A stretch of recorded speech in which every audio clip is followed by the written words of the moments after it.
What makes the case of Jennifer Pan unique among others in the true crime genre is the overabundance of raw footage freely available in the public domain. There is over 11 hours of material that not only recounts her entire life in meticulous detail, but gives us considerable insight into her psychopathological state.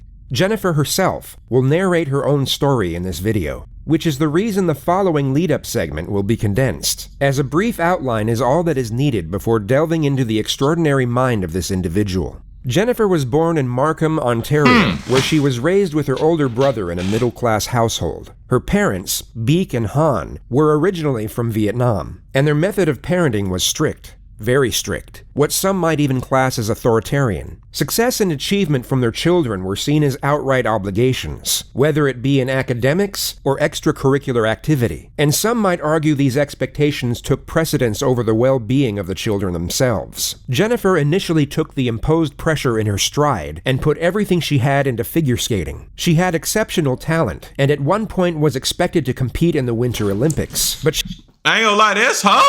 Hold on. I ain't gonna lie, she talented, ain't it? That's crazy. Like, she doing a ballerina spin on an ice skate?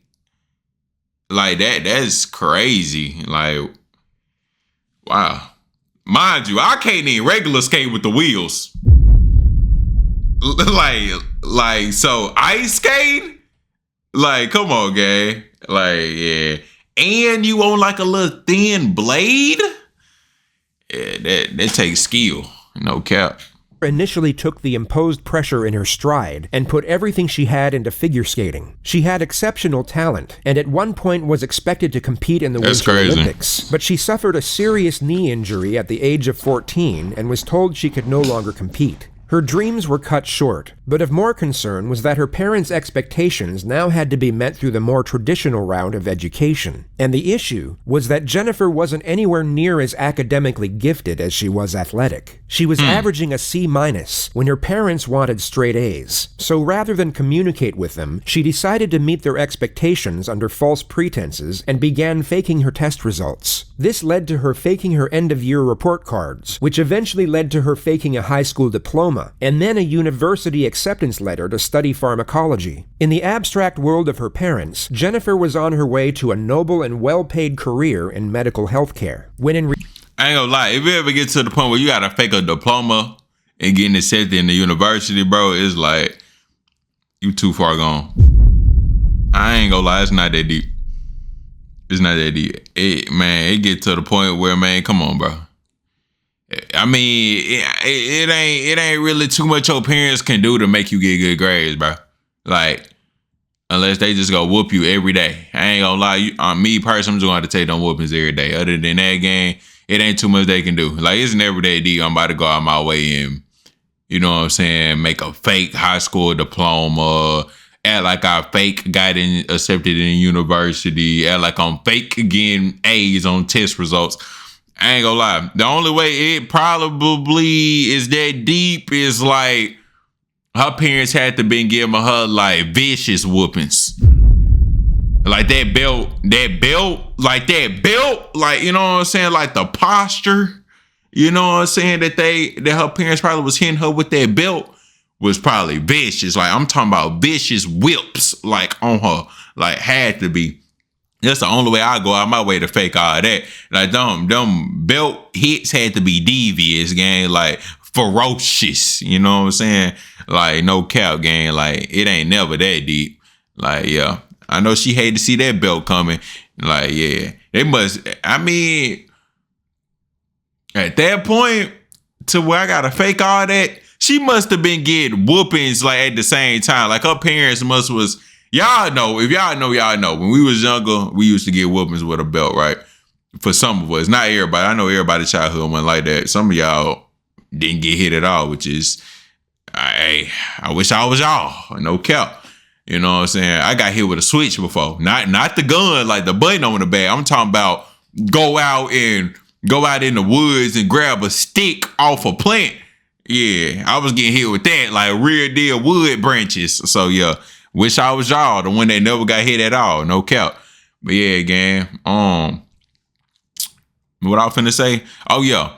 Man, gang, the only way it probably was that deep for her to fake all that, gang, her parents was literally beating her and whipping her with a belt at the same time. Like, they probably was simultaneously whipping her. Like, the dad whipping her with a belt and the mama whipping her with a belt to the point where they hitting like this at the same time, gang, and she got to stay still. Like, that's the only way I'll fake it, because, yeah, when they get to that point, I see how, like, oh, yeah, I gotta miss out on that whooping. In order to miss out on the whooping, I gotta fake everything. I gotta fake my academically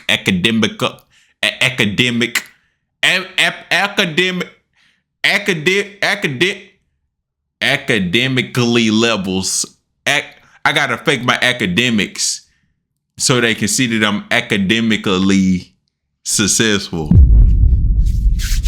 Yeah, y'all boys thought I had a hard time pronouncing words. No cap. Whole time I'm really academically smart. No cap. I just had to take my time with the word pronunciation. You know what I'm saying? That don't mean you dumb.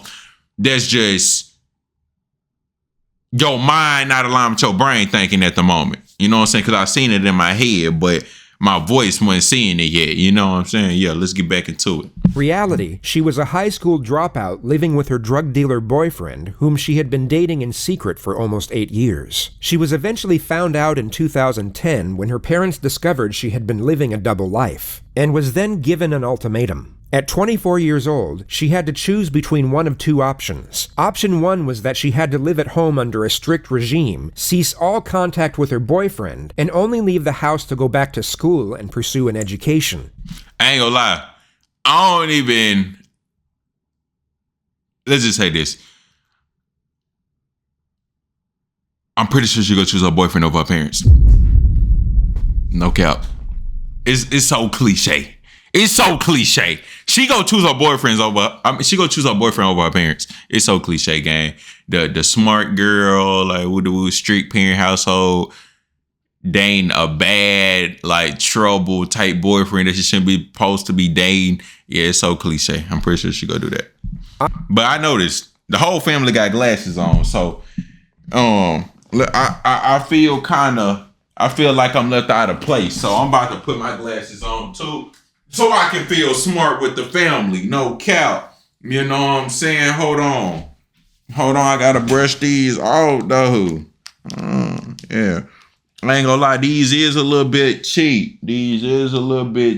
So I can't really do too much on the brushing them off, making them clear.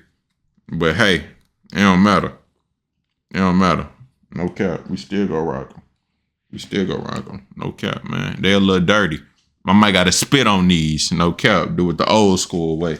But hey, it don't matter. Let's get it, man. We just like them for real. We got the glasses on. Hey, y'all boys, this increased my intelligence. No cap. Y'all keep it real, though. I look a little more smarter, though. Like, criminal? Right now, I look like a criminal, right? Act like the glasses not on my face at all. Civilian. Criminal? I look like a bad guy. Criminal? Civilian. Now I look smart. Let's get it, man.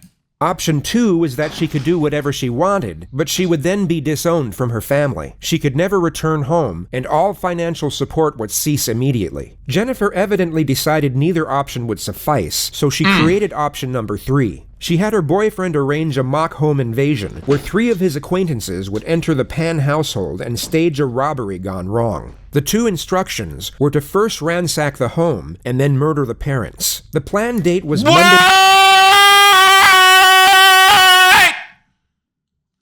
How do we get it? Bro, we 2 minutes in. We 3 minutes in.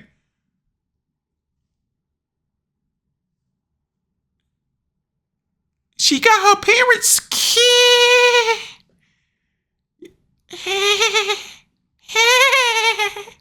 She got her parents knocked off, unalived for some money that she could have just stole. Oh my God. All because they gave her an ultimatum. acquaintances would enter the Pan household and stage a robbery gone wrong. The two instructions were to first ransack the home and then murder the parents. The planned date was Monday the 8th of November, with the scheduled time being roughly 11 p.m. Jennifer would unlock the front door, and 3 figures were caught on a neighbor's surveillance camera entering the home at 11:05. They were then seen running out just under 18 minutes later. It was at that exact time 911 received a call from the same household. Where are you, ma'am?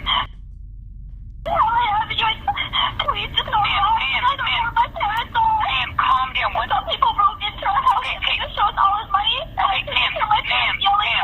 Ma'am, where are you? What? Avenue Road. Yeah. You spell the street name for me? Hold on. But already off rip, I know she lying. Hold on, y'all boys. I gotta get. Hold on, y'all stay right there. Y'all stay right there. Y'all better not move. Y'all better not move. Hold on. Hold on. I ain't going too far.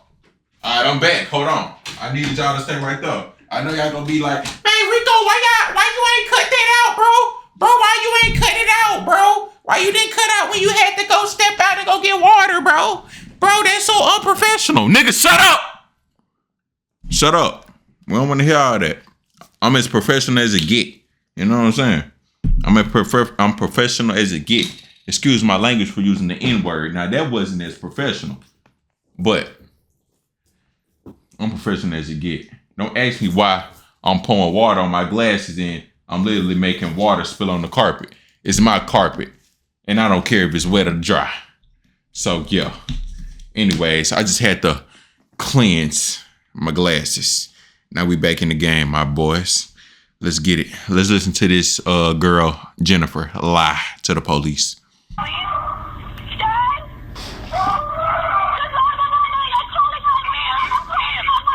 Vietnamese. Hello? Yes? Ma'am, I need to know your address. Avenue Road, can you please spell? Bro, her dad literally screaming for help. Ma'am, can you spell the street address for me, please? H-E-L-E-N. Someone broke in and I heard shots like pops. I don't know what's happening. I'm tied upstairs. Beek Pan was shot twice, once in the neck and once in the head. She was killed immediately. The father, Han, was also shot twice, once in the shoulder and once in the face. He astonishingly survived and was put into an induced coma once he arrived at the hospital. Jennifer was taken to the same hospital as a precaution, but was soon cleared of injury. She sat by her father's bed. He survived and was put into an induced once in the head. Hold on. So she was shot in the head with what happened to the dad? She was killed immediately. The father, Han, was also shot twice, once in the shoulder and once in the face. In the face is insane. So they shot bro like this. They shot bro like this. They shot bro like this, gang. And he's still living. He's still living. Bro immortal. Bro immortal. Wait, was that crazy to say? I'm not joking. I'm not joking. Oh, I'm not joking. No, that wasn't. Nah. I wasn't serious either. I don't know what to say, but that wasn't to be disrespectful. My fault. Whoa, that bite was crazy. I don't think that's cancel worthy. Yeah, I forgot this real. Yeah, my bad, y'all. But I forgot this a real scenario. This a real case. My fault. Yeah, he immortal is insane. My fault. I forgot this was the case. And I remember it was the case, but I forgot this was real. My fault. Condolences. We almost got canceled right there. My fault. He astonishingly survived and was put into an induced coma once he arrived at the hospital. Jennifer was taken to... I ain't gonna lie, that was insane, bro. Immortal? Yeah, I ain't gonna lie. We might gotta cut that out. Cut that part out. No count. Yeah, that might be crazy. Yeah. Wait, that ain't really crazy, though. Yeah, that ain't really crazy. He immortal? Because technically that just mean in a normal human way, the average human would have probably wouldn't be here today from that.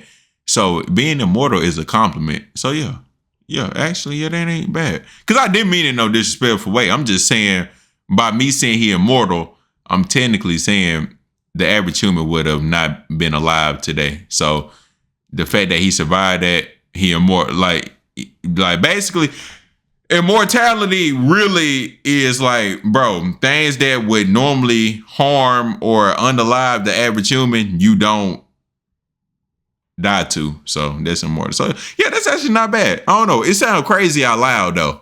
I don't know. It sounds crazy out loud for a moment, but now it's straight. To the same hospital as a precaution, but was soon cleared of injury. She sat by her father's bedside for roughly 3 hours before she was taken to the Markham police station to give a statement as a witness. I want to go through a form with you. It may seem kind of, why you're doing this, but this is it's like you're swearing to tell the truth about what you're going to talk to me about. And it's also going to explain to you the penalties for not telling the truth. I don't expect you to help me, but for a homicide investigation, anyone who's very close to the investigation, we do this with. And they're a suspect. The fact, if she did this, right, and she guilty, if she did this and she guilty, you know how cold-hearted you got to be to do this to your parents? And not only that, bro, she literally, the fact, you know how cold-hearted you got to be, bro, to literally see one of your parents, aka her dad, literally, while you know what you did, but you capping out on the phone. The fact that you literally can hear one of your parents screaming for help and don't care, and you know they're literally harmed, to the fact that their life is on the line is next level, gang. Like, that's insane. But anyways, back to the video. Okay, so this isn't suspecting that you're not going to tell. Wait, is this the girl that Ken Carson was talking about? Y'all know what I'm talking about? Like Jennifer Body is a hottie my. Ooh, I need her. You know what I'm saying? She don't even want no food. This the only thing I feed her. This her? This Jennifer Body? Wait, hold on. I don't know why I'm asking y'all. It ain't like y'all probably don't need no either. Hold on. Hey Siri. Who is Jennifer's Body? Here's the plot synopsis for Jennifer's Body. Oh, it's a movie with Megan Fox. When she take possession of her, when a demon take possession of her in high school, hottie Jennifer Body, Megan Fox turns a hungry eye on guy who never stood a chance with her. But so it's not her. Oh, okay. Jennifer Solution, Jennifer Body, two different Jennifers. Okay. The truth. This is more of a feature that you understand the importance of telling the complete truth. Jennifer is not a suspect at this moment. She is only giving a voluntary statement under oath. She has not read her right to silence, but instead informed of her rights as a witness. She is basically told that fabricating evidence with the intent to mislead is an offense. After reading the notification off paper, the detective gives Jennifer a more human explanation of the instruction. What I've just explained. They talking about saying the suspect. I don't want to hear that.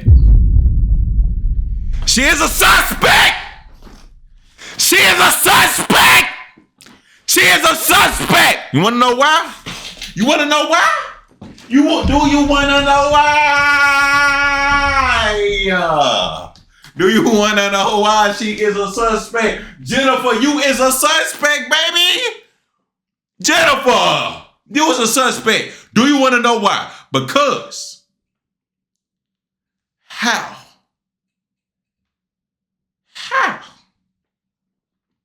Just how? When something happened to your parents, not only you around, but something happened to your parents not too long from the time they gave you an ultimatum, which didn't benefit you at all. Mind you, these are the same parents that claim they would disown their child if their child wouldn't follow their rules. Meaning,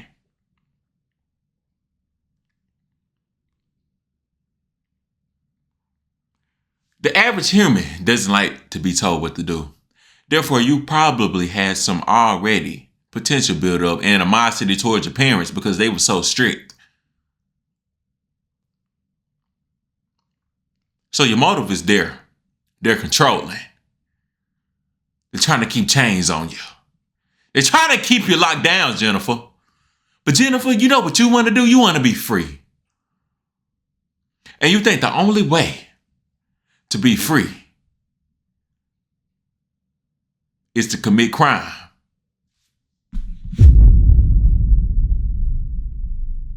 You're cooked, Jennifer. We on to you. Not saying that you're guilty. Not yet. But you for sure a suspect. I don't care what the narrators say. You are a suspect, Jennifer.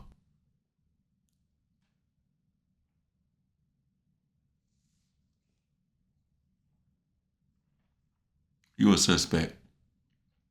There's so many questions we could ask right now. There's so many reasons why I think you a suspect, Jennifer. Like, for example, this happened to your parents in a robbery, right? Your parents don't got ops. They don't got beef. I'm pretty sure they're well off, right? So, therefore, a robbery. So, for a robbery to happen, how did the robbers know what your parents' location was? That's one question. 2, how did the robbers know your parents had anything valuable to take?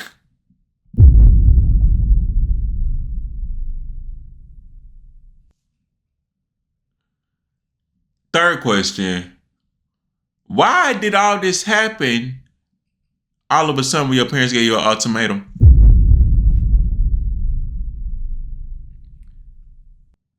Fourth question, but this is for me, Jennifer. The fact that your parents are willing to disown you, their own child, which is a cruel thing to do. I can admit that is very harsh. You mean to tell me your parents can disown you? Telling you that they would disown you? You mean to tell me that ain't make you build up no type of animosity towards your parents, Jennifer?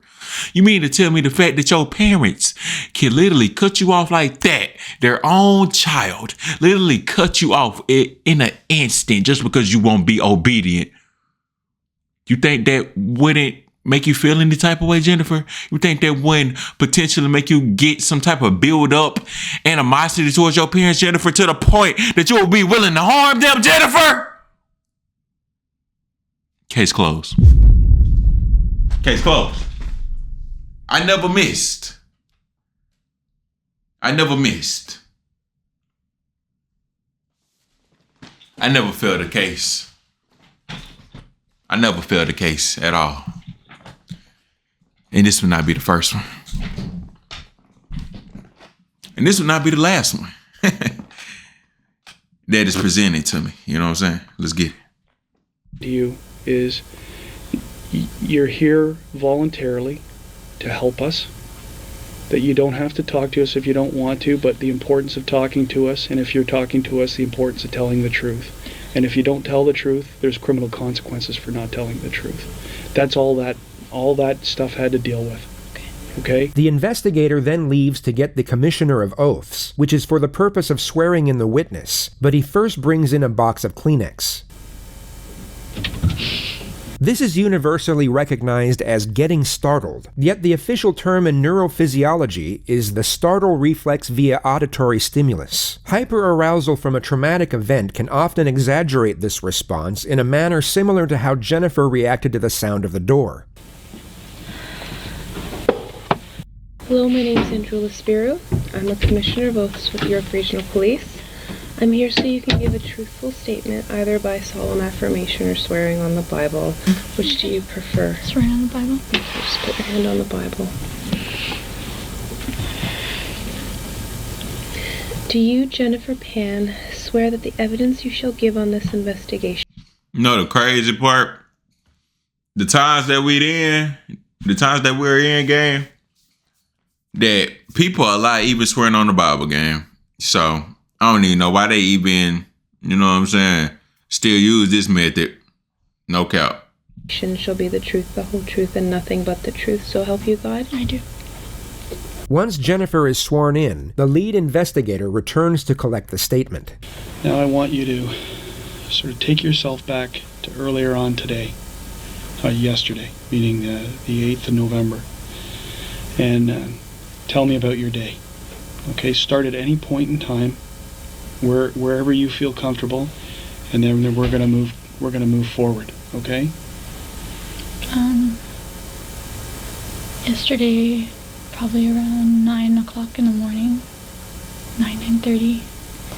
My mother, she woke me up and she told me that she was going to visit my grandfather. Throughout the day, Jennifer explains that she practiced piano, studied piano history, talked on the phone with her friends, and had dinner with her parents. Her mother left for line dancing at 8 p.m. and returned home at about 9:30, at which time Jennifer was alone in her room watching TV, ready to go to sleep.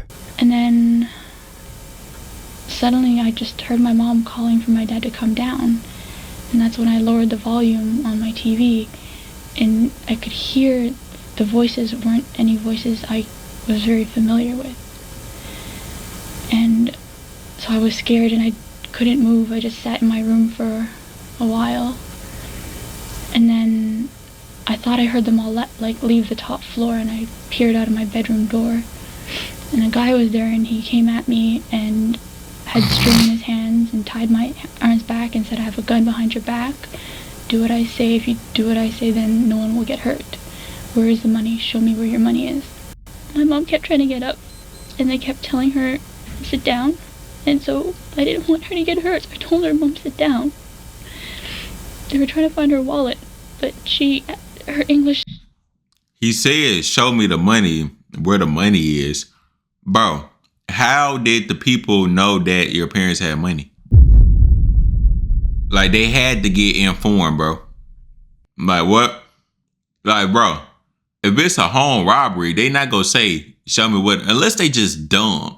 They not gonna say, "Show me where the money is," if they not guaranteed sure that there's money. If anything, if they're just going off rip, oh, okay. Like, let's say beginner robbers, whatever. They just see expensive looking house. They gonna go in it to look for valuable items, because it's not guaranteed that there's actual cold hard cash money in there. So they gonna go for valuable things. That's the whole point. Normally, no brainer. When somebody has a valuable house, they got valuable things in there, whether that's art, you know what I'm saying, or just some laying around like jewelry. Like, bro, they not gonna say where the money, because the money not guaranteed. But valuable items are more guaranteed in the house than cash, bro. Like, what? Finger, so she kept saying first. They kept pushing her down. Mind you, it's a house, not a bank. Like, come on, gang. Onto the chair. Okay. Take your time. Take your time. All this is very important, so take your time.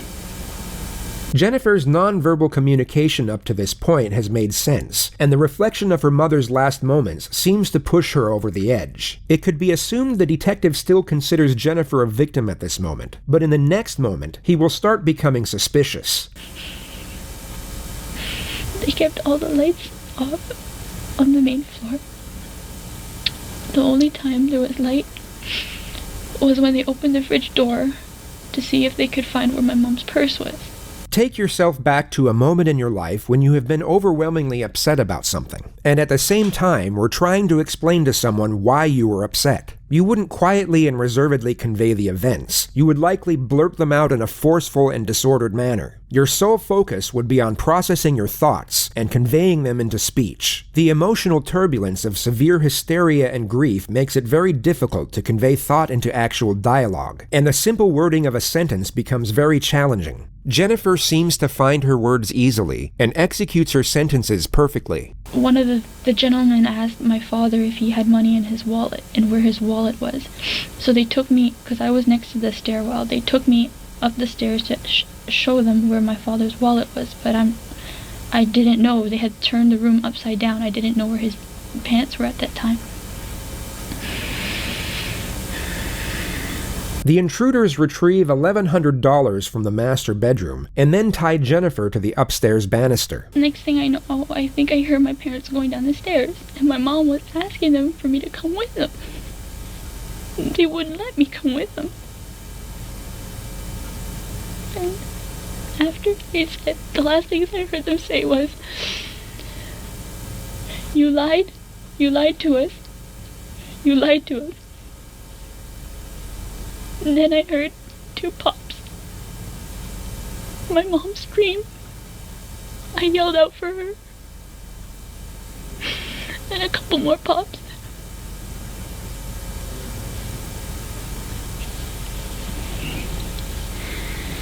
Take your time. Take your time.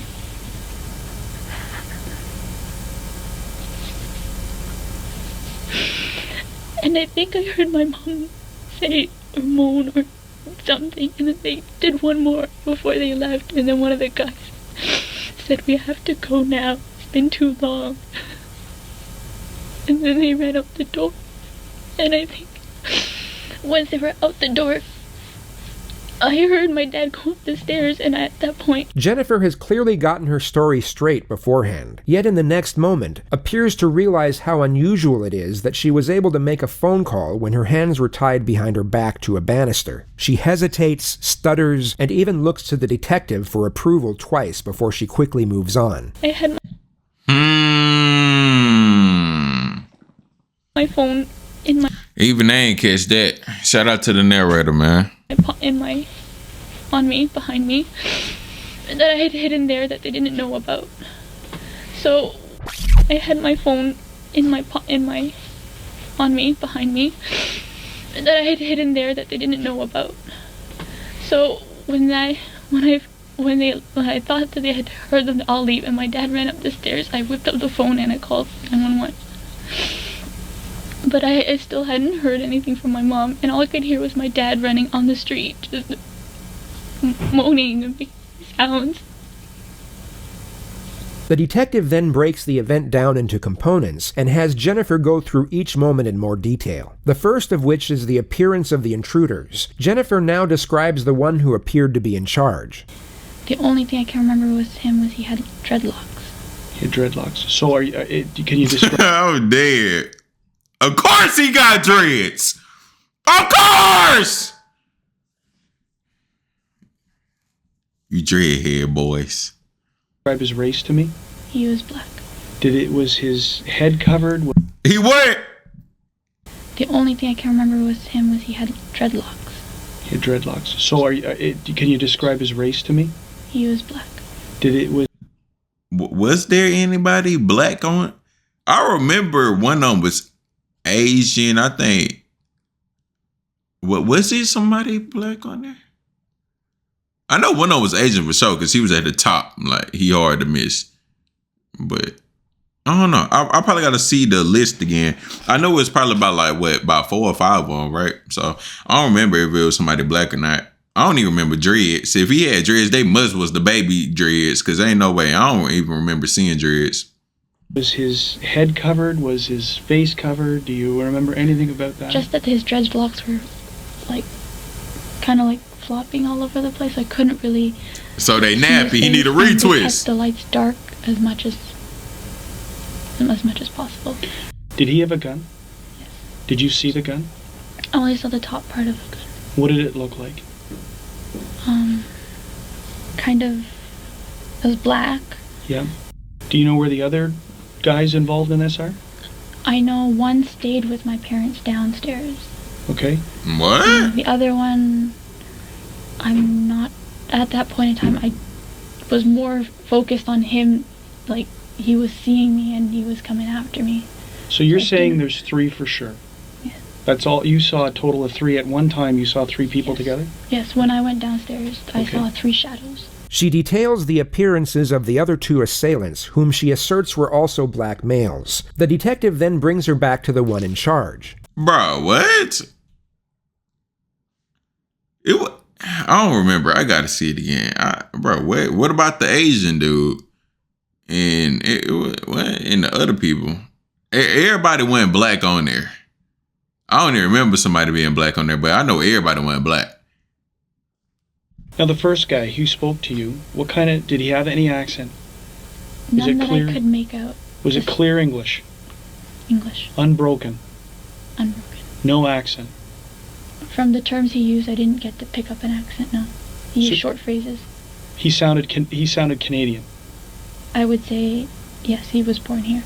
He was born here. She asserts that the second intruder didn't speak, while the third had a Caribbean accent. She then goes on to say she was taken downstairs for a brief moment and saw her parents under guard in the living room. Her father was asked where his wallet was, and he told them it was in the master bedroom. Jennifer was then taken back upstairs alone with two of the assailants to help them find it. They don't find the wallet, but instead retrieve a pile of cash from inside the nightstand. Jennifer was then tied to the upstairs banister and left alone as the intruders went back down. And the next thing I can hear are them telling my parents to move to the basement.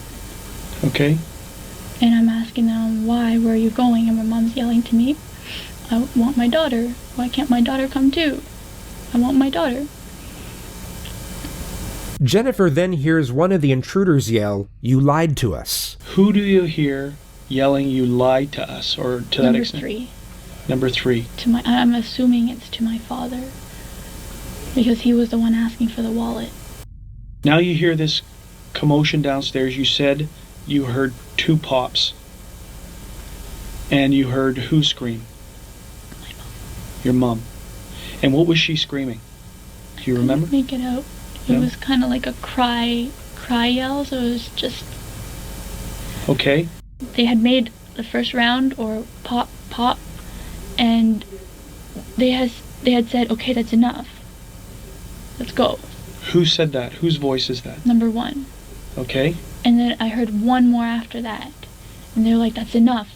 Let's go. Okay. And again, that's number 1. Yes. So what do you hear next? After you hear the scrambling, they're gone. Because you're hearing no more. I gather that's how you assume they're gone, is because you don't hear it. Then you hear your dad. I reach for my phone at that point. And you call 911. Okay. When your father exits, you hear the door open.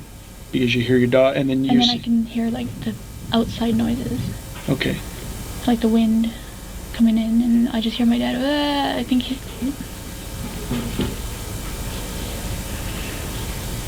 You think that he's sustained some kind of injury because you can't understand what he's saying. Okay. What about, can you hear your mom? Okay. Where does your dad go? Do you know where? You never see your dad again until when we're at the hospital. I think that's what you said, right? I saw him when he was on the gurney. Is there any reason to suspect, or anything that's happened in the recent weeks leading up, that would have you guys be a target of some type of incident like this? We live a straightforward, kind of almost routine life. Whenever Jennifer smiles, it takes her a couple seconds to realize she's not exhibiting the correct behavior, and she then snaps back into her solemn stare. What, in your opinion, would cause people to target your house to think that there was a large quantity of money? I'm not sure. Now, you say your mom drives a Lexus. It could be because of the aesthetics, yes. What about your dad? He drives a Mercedes and he loves that baby. Is that right? The questions end here, and the detective leaves the room for half an hour to double-check if he needs any more information. After 15 minutes of Jennifer waiting alone, we're gifted with another performance of the startle reflex, only this time it's slightly less convincing.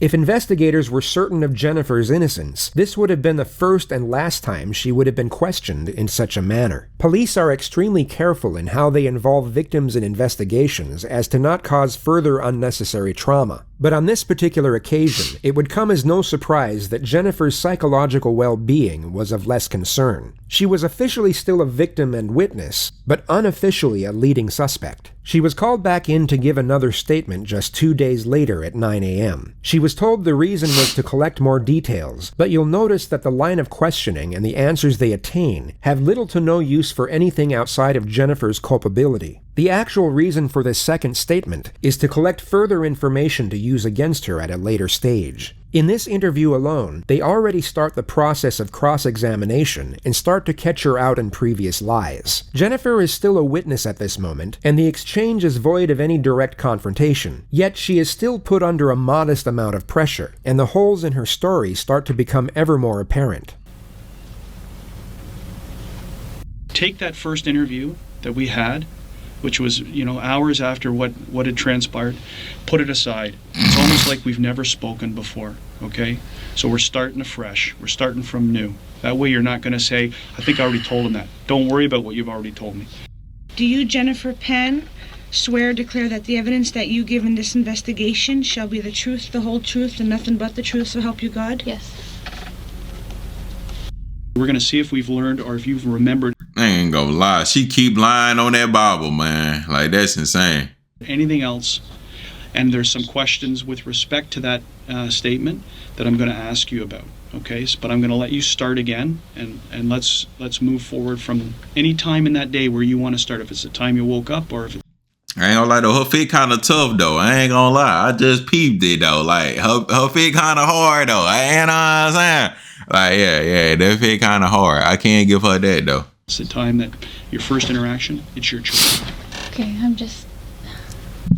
No, man, I ain't gonna need to ask that. That's kind of off topic and kind of crazy. No, man. I'm very nervous, and I... Why are you nervous? Tell me about why you're nervous. Because I don't want to say the wrong thing. Because that day was a lot. You're right.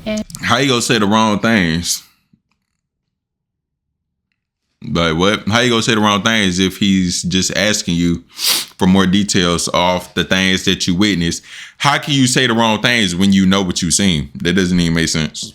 And I've been scattered, and so bits and pieces are here, and some pieces aren't here, and I'm just... So, I want you to sit back in your chair, okay? Just sit back in your chair. Take a deep breath, okay? Close your eyes. Just follow my line. Just sit back in the chair for a second. Sit back. Relax the best you can. Close your eyes. And just breathe for a minute, okay?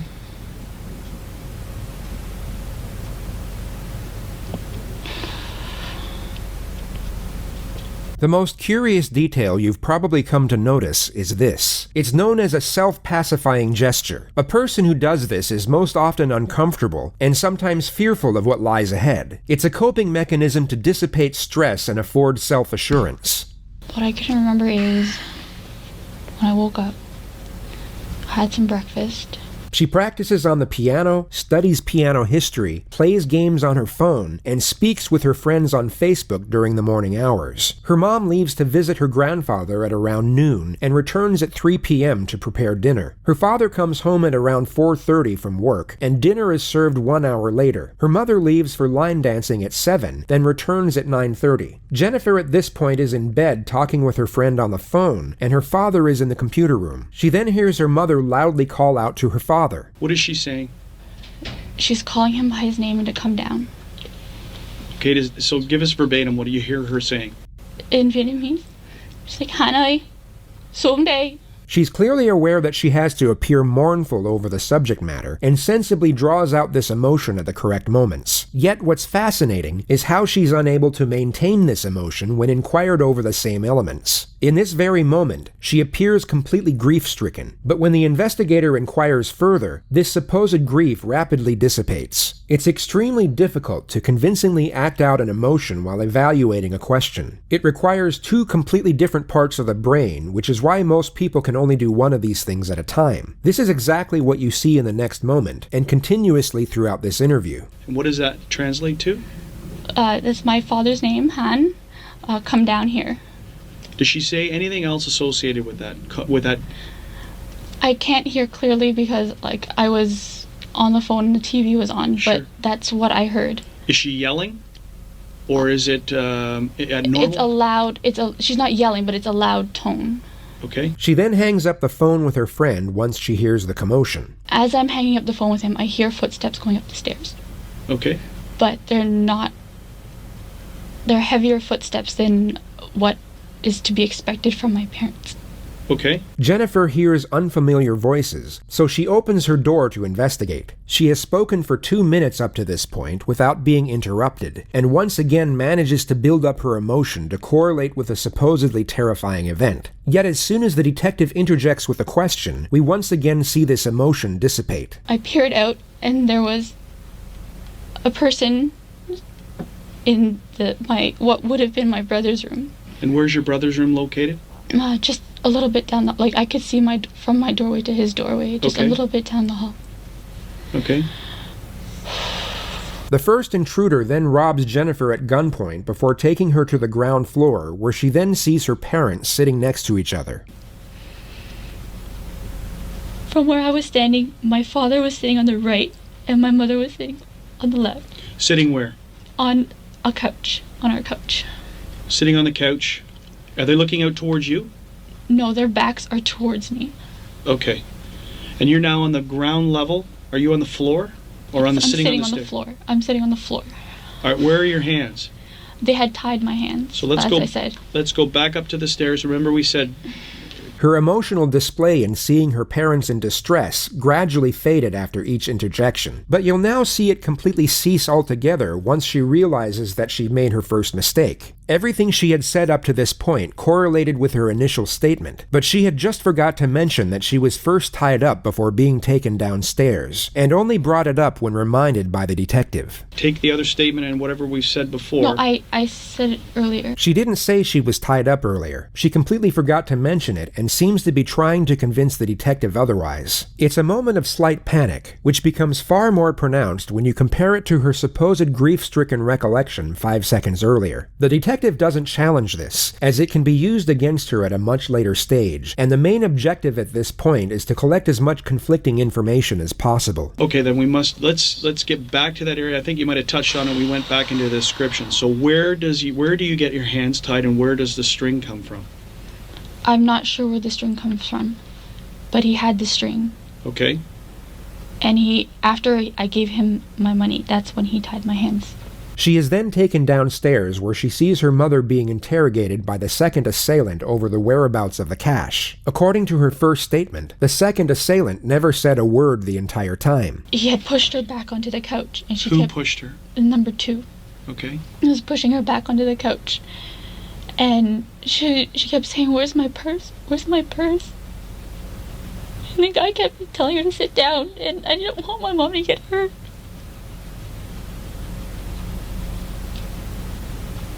How many times does she get up and get pushed back down?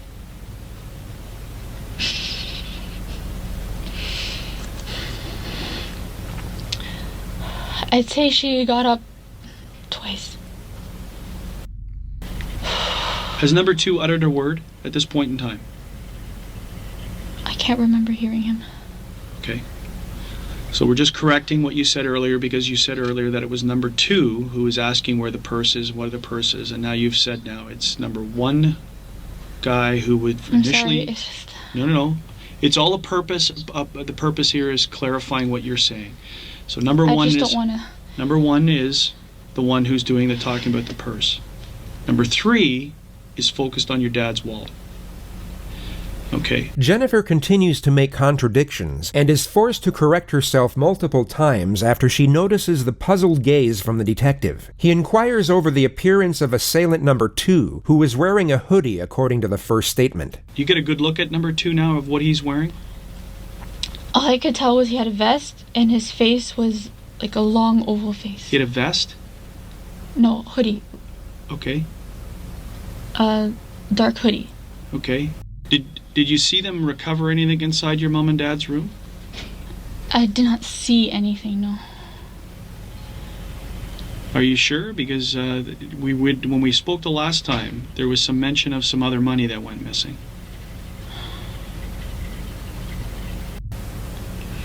I believe when they were looking for my father's wallet, they had opened the drawer, and it was in an envelope. What drawer would that have been in? If you're at the doorway where I was standing on the left side, the bedside table.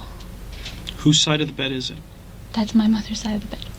Okay. More than likely a total coincidence, yet she almost appears to be praying that she gave the correct response. Fortunately for her, she was correct on this occasion. And approximately how much money?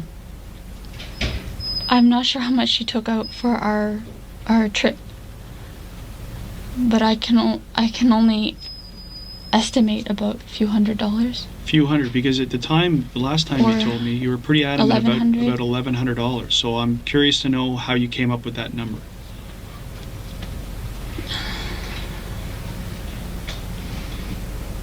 I believe because when we were at the border, we stopped at the duty free. My mother was deciding whether to use her U.S. currency or her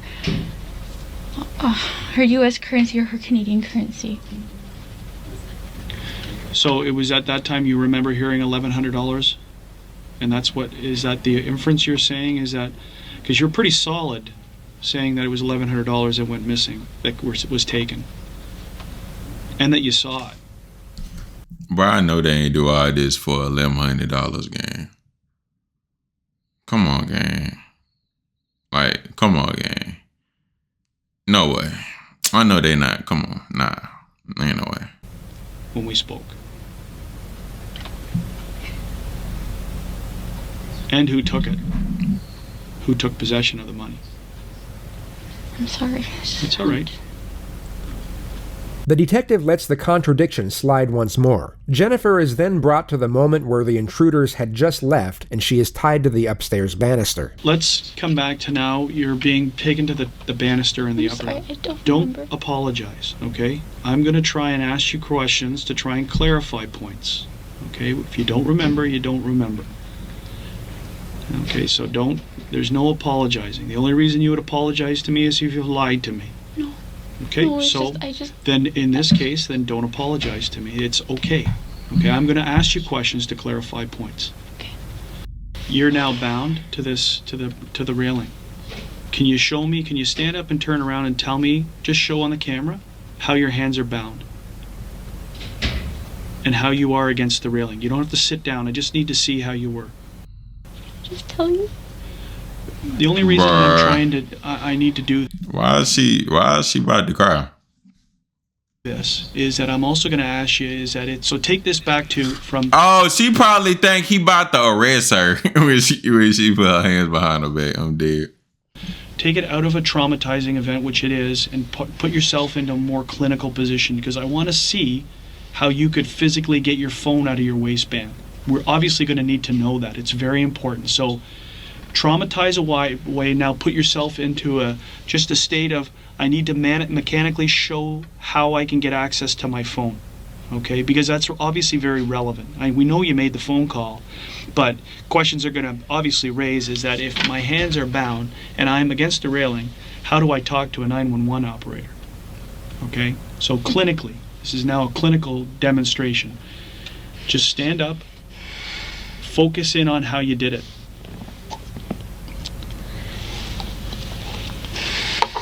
And I want you to stick that in your waistband as an example. Okay? So just take your sweat off because this will be a very smooth, very quick thing. It's a one-time demonstration. I'm not going to ask you to repeat it.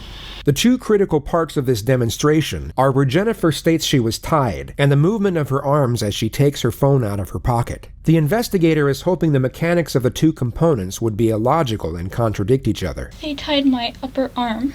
Yes? Around the banister. Yes? But my hands are bound together. So your hands bound together, and this is the arm that's the strings wrapped around against the banister? Mm-hmm. Okay, so now how can you get to the phone? And how do you make the phone call? Whether it be a stroke of luck or that Jennifer had prepared for this moment, this actually made sense. Had her arms gone left or the point of restraint been below the elbow, none of this would have been possible. It's perhaps the single moment where Jennifer's statement was somewhat beneficial to her defense. We know Jennifer was tied up when police arrived, but the assumption was that... Bro, that's a no-brainer though. Like what? Like, it's a no-brainer that, like, he talking about luck. That's not luck. It's common sense to think, oh, like, bro, we seen that move in movies, bro. Like, what? That's not luck. That's common sense. Like, oh, look now here. You see that on movies, bro. Like, what?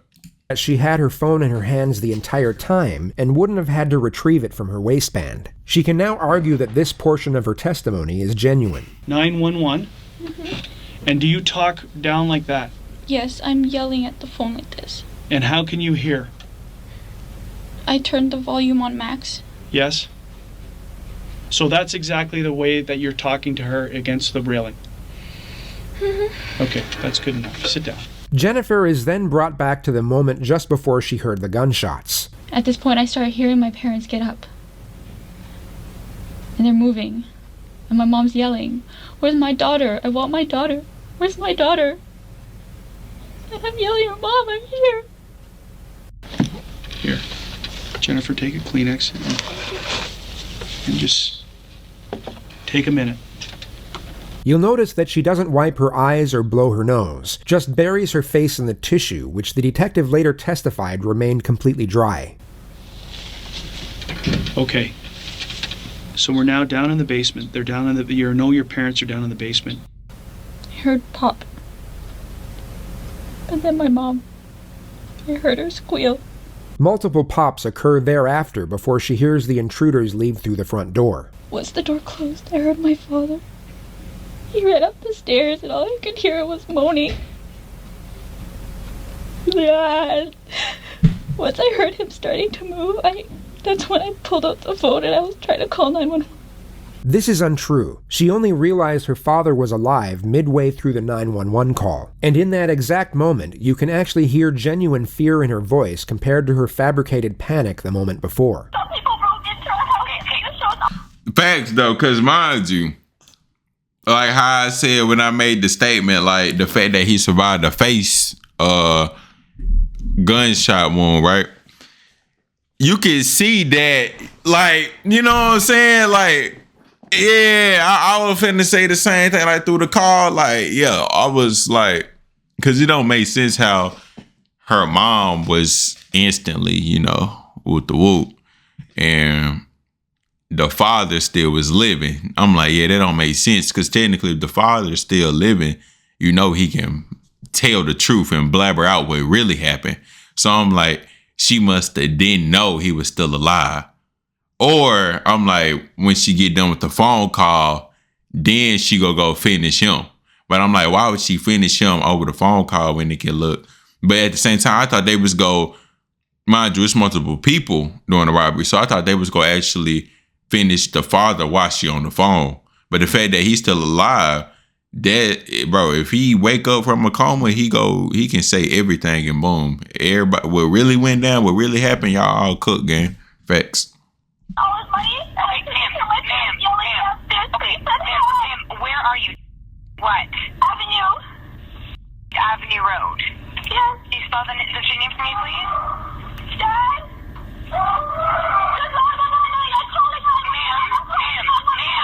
The final part of this statement is collecting information to set up the main strategy for Jennifer's interrogation that will take place 10 days later. They go through Jennifer's past and gather intel to lay the foundation for what's known as the how and why solution, which will be explained in further detail at a later stage. What I want to do now is I want to go into your past, okay? And start talking about things that have been going on with you. The detective now morphs into a therapist, and what's fascinating is how Jennifer doesn't once question the new line of inquisition. Many argue that it was the first time Jennifer was even asked about such matters, giving reason for her willingness to open up. This may have been the first time in her life she was able to process her frustrations and vent to someone who appeared to care. The first topic is her parents, and the expectations and pressures she was under to succeed, which led to her faking her grades and then her college degree as to not be a disappointment. How did you feel about that? How did you feel about having to lie to your parents? I felt guilty, but every time I tried to bring it up, there was just so much expectation. Did you have any resentment towards them for this? I chose what I chose, but in the end I chose my family. She just referred to the ultimatum she was given by her father. The choice to live at home and go back to school, or be completely cut off by her parents and live with her boyfriend. Information gathering on Jennifer's past goes on for roughly 2 hours and 20 minutes. The detective then ends the exchange by putting her under some pressure. It's not a direct confrontation, but it's by far the most uncomfortable position she's been in up to this point. The detective subtly switches back to the home invasion and how the intruders were able to gain access without breaking in. Like you didn't hear a doorbell, you didn't hear a door knock, you didn't hear a door kicked in, you didn't. I was watching TV on the phone. I don't know how. Yeah, I know. We went over that back and forth. We don't know how. So somehow they got into your house by getting through your mom down on the lower level, right? Because she's the only one who's down there. She was the only one down there.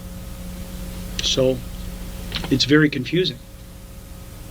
Generally, random events are not, in most cases, random. There's a rhyme or reason why they've come to your house. But from what you've told me inside the house, the only thing that you hear them saying to you is they're looking for money. They're not looking for a specific quantity of money? No. So you're telling me that you had no involvement in what happened, meaning not saying how the outcome came, but you had no involvement in any type of illegal activity that would have drawn you or the attention of you to have bad people come to your house looking for large sums of money. You're not involved in this any which way. Like, baby, your boyfriend a drug dealer, baby. Quit lying, man. Because the question obviously stands, Jennifer, is you're upstairs and they're downstairs. No. Right? So it's a natural concern why would they leave you alone? Why would they not do the same to you?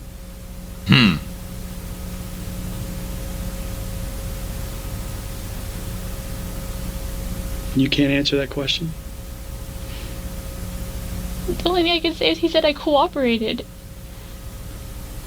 But I asked him to take me. The number one guy said you cooperated. Okay. Who's to say this whole thing isn't a lie? That what you're telling me is a lie? Because if you are lying, it's the most cold-blooded thing that I've ever faced in my life. Told y'all. You know how cold-blooded you gotta be, bro, to do this to your parents' game. Then the motive ain't.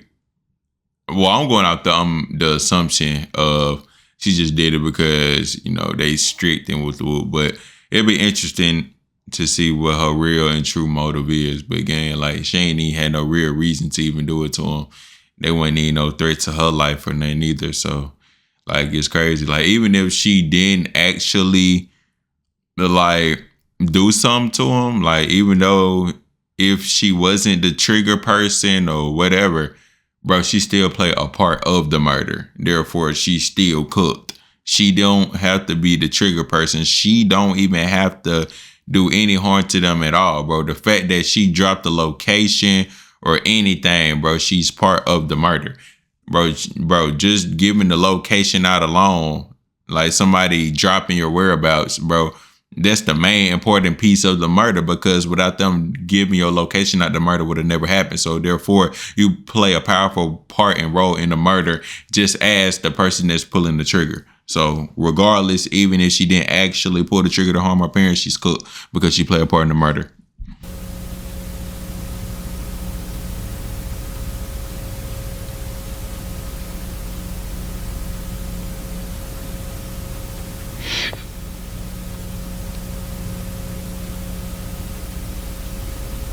There is nothing that you've said to me today is a lie.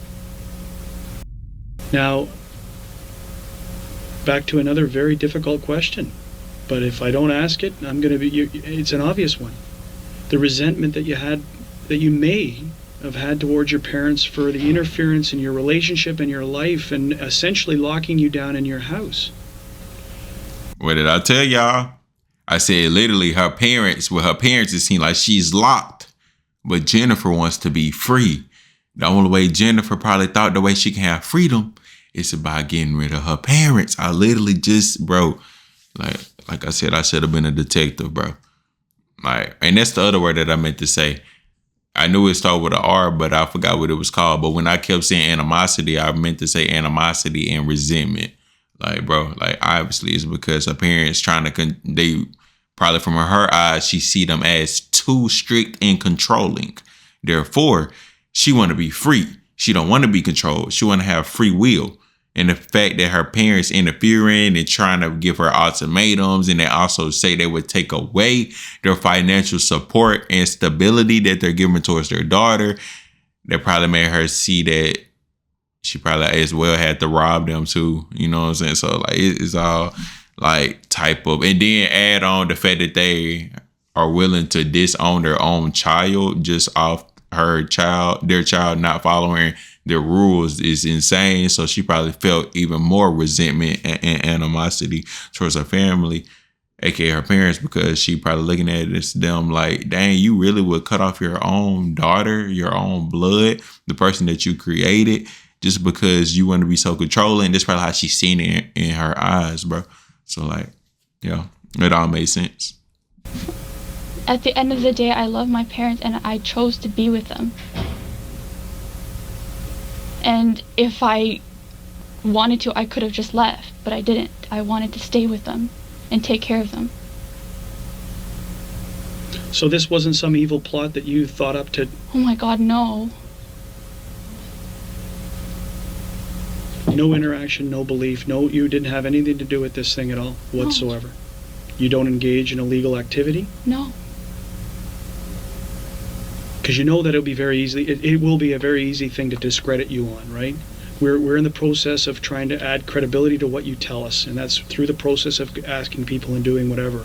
Through that same process, it will be very easy to find the flaws in what you've said, which again then turns the focus back to you. Okay? It's a natural progress. It's a natural thing that investigators do. We eliminate people, or we draw our attention to them. It's a natural thing. It's not brain surgery. Okay? The detective leaves the room for 20 minutes to allow Jennifer to stew in her own thoughts before they end the statement. He comes back to add one last bit of psychological pressure that he carefully disguises as reassurance. Jennifer will leave terrified, but still believe the police are on her side. Okay, we're done, essentially. How are you feeling? Sorry, you really scared me. Did I? What did I scare you about? Sit down and take a load off. Tell me how you're feeling. And how I scared you. I don't want you walking away from here thinking I'm evil. I want you to walking around from here thinking that this guy is helping investigate my mom's murder and he's going to turn over every stone possible to make sure that we catch the people who do that. That's what I want you feeling. So I don't want you walking away from here thinking that I scared you or I'm a bad man. Sometimes we have to ask very, very difficult questions, but it's my job. Okay? You're our only link. You're it. Until your dad regains his back and being able to be spoken. So she the only link, bro. What about, like, what happened to the other people that actually committed the robbery? Why y'all ain't bring them in for questioning yet? Like, what? You mean to tell me y'all don't even got them? Y'all just got her? Y'all don't know who the people that literally walked in the crib is? Like, what? Right now, you're our only link to this case. Her father had bullet fragments lodged in his face that doctors couldn't remove, and a shattered neck bone. At the time of this interview, the consensus was that if he did regain consciousness, he would be useless as a witness due to irreversible brain damage. So so that's why she don't care or not worrying about it. Okay, then that makes sense. That makes sense. I'm like, bro, can't, like, if her dad come back like from a coma, he can spill everything, but yeah, brain damage. He did get shot in the face. Okay, so yeah, that makes sense. I forgot about it. If you survive a gunshot wound to the head, it can cause severe brain damage. I forgot about that. Rely on you heavily until we can speak to your father. Okay? So don't be afraid.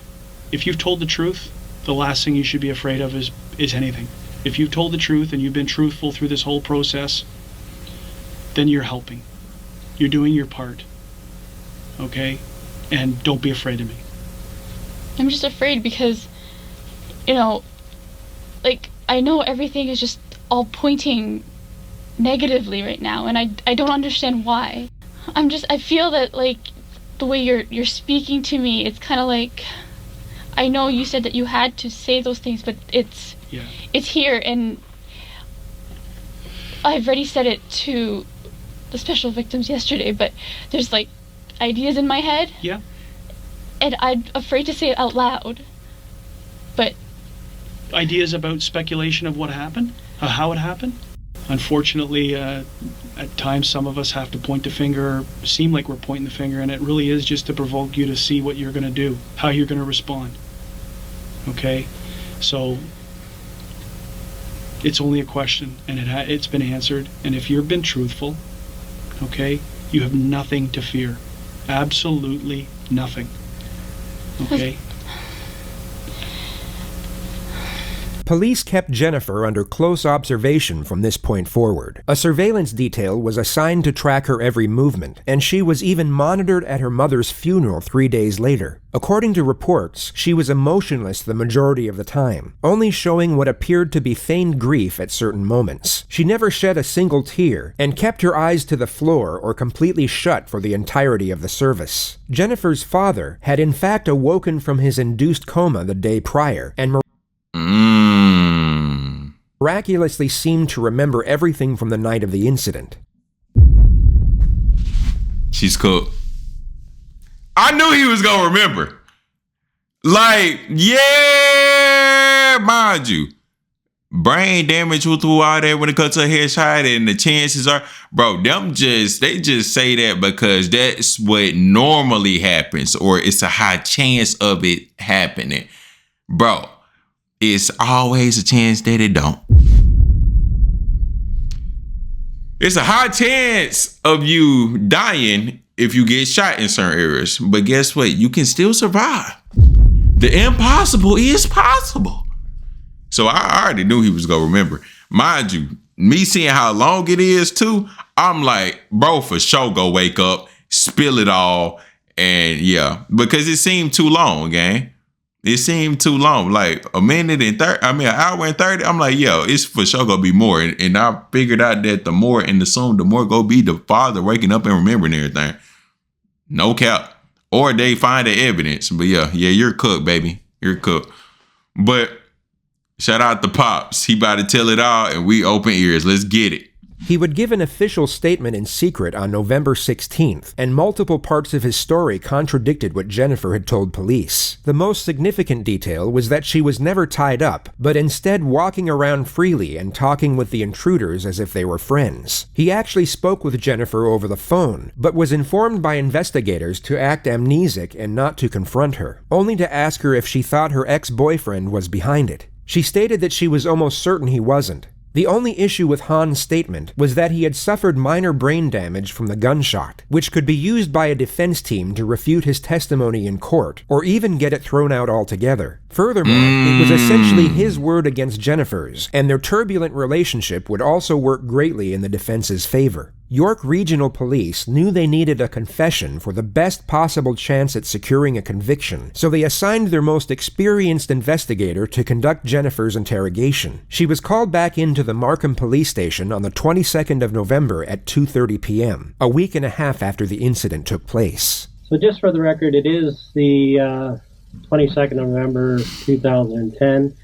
We're at the 5 District Station in the town of Markham.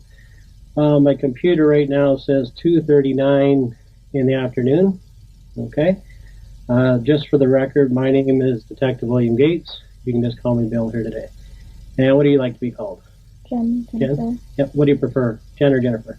Doesn't know. Either or? Okay. So Jen, you're aware that the audio tape and everything's on. It's the same as last time. Okay. You've been here on 2 other occasions, I understand. On the 9th of November, and I believe again on the 11th of November. Is that correct? Okay. And do you know why we're here today? Just to discuss stuff. Yeah, regarding what?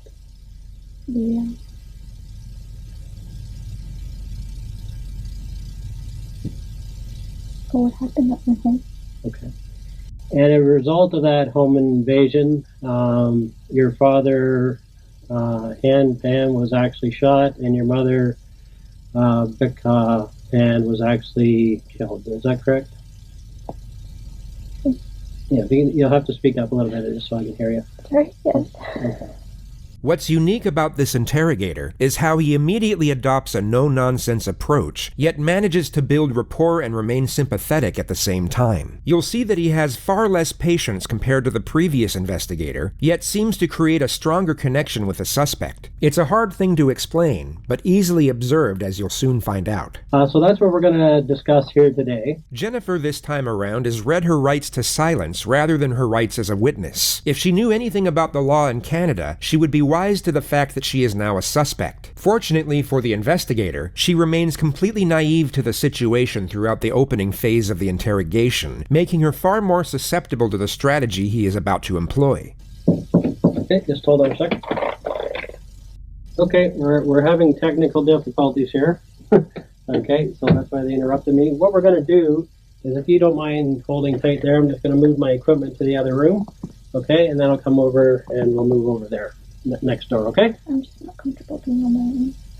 Okay, I'm going to be right here, though.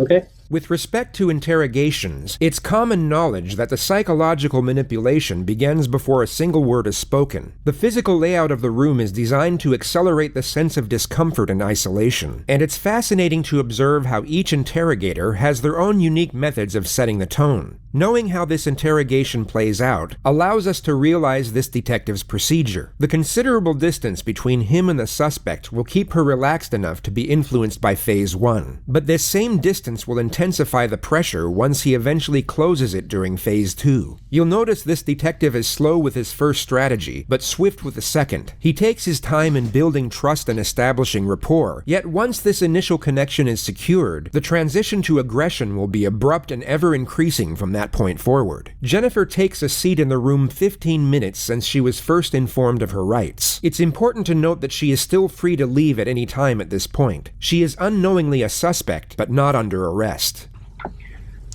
And that's where a lot of them go wrong at. Gang, I'm not talking to nobody. No cap.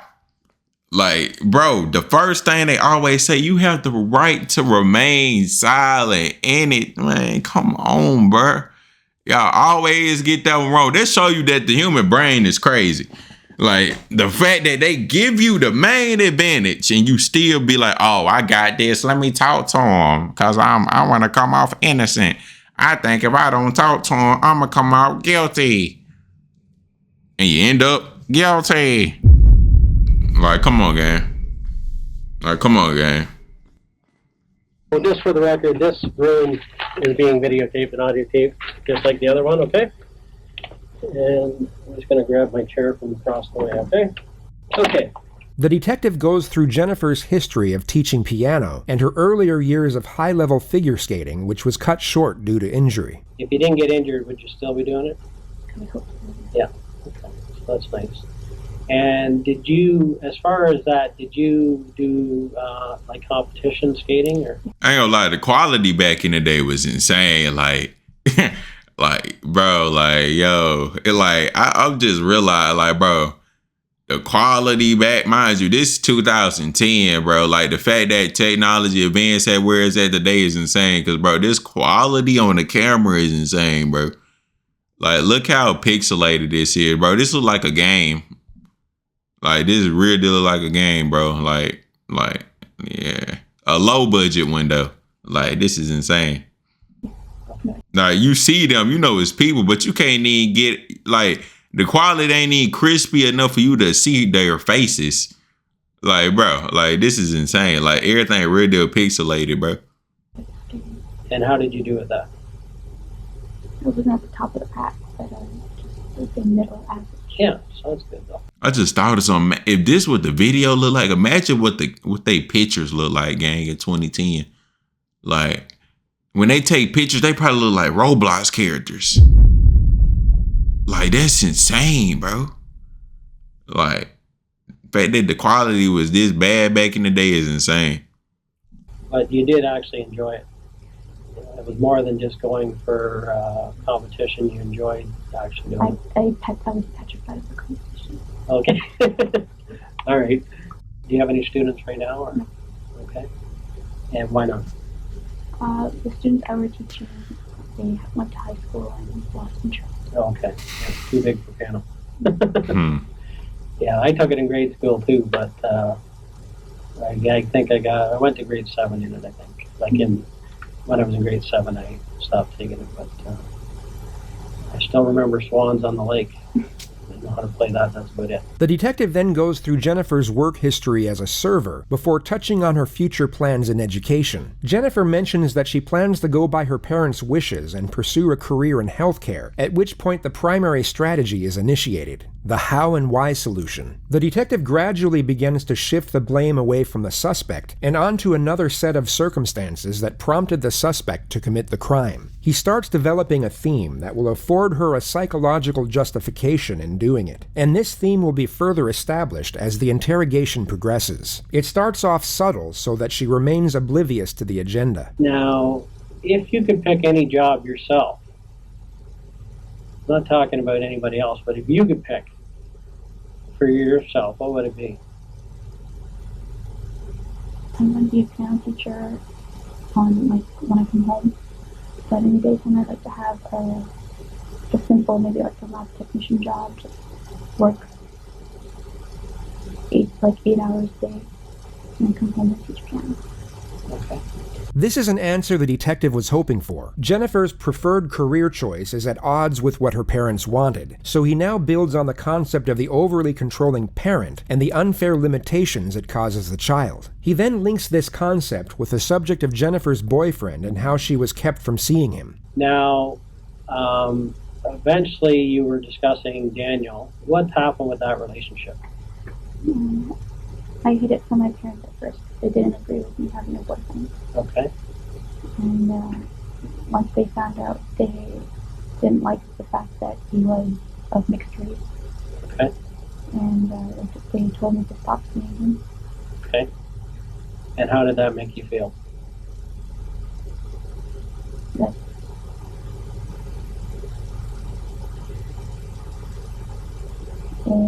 he was the person who just filled an empty void for me. So it felt that a part of me was missing. When you broke up, you felt the part was missing? Is that what you're saying? When they first told me to stop seeing him, stop talking to him, I felt like a part of me was missing, and I fell into a little bit of depression. Okay. How did they find out? One day when my mother came to pick me up, she saw me with him. He had dropped me off. Okay. Dropped you off? At Pacific Mall, and my mother was coming to pick me up from Pacific Mall. Okay. And somehow they saw each other, I guess? Oh, my mother saw me hugging, kissing goodbye. Okay. That gave it away. What happened next then? I tried to bring him home. My mother at first was like, bring him home, let us meet him. When I brought him home, they automatically didn't like him for some reason. So he knew where y'all stay. And they told me to stop seeing him. Okay. So you were told to stop seeing him. So what happened then? At first I stopped for a while. But like I said, I just felt really empty and I felt depression, and okay. I started talking to him again. Jennifer then goes on to explain in further detail how she carried on the relationship in secret and how it became more and more of a struggle hiding it from her parents. Now, how has Daniel taken it when your parents said that you couldn't see him anymore? How did he take it? He was hurt. Yeah. And how did you feel? Also hurt.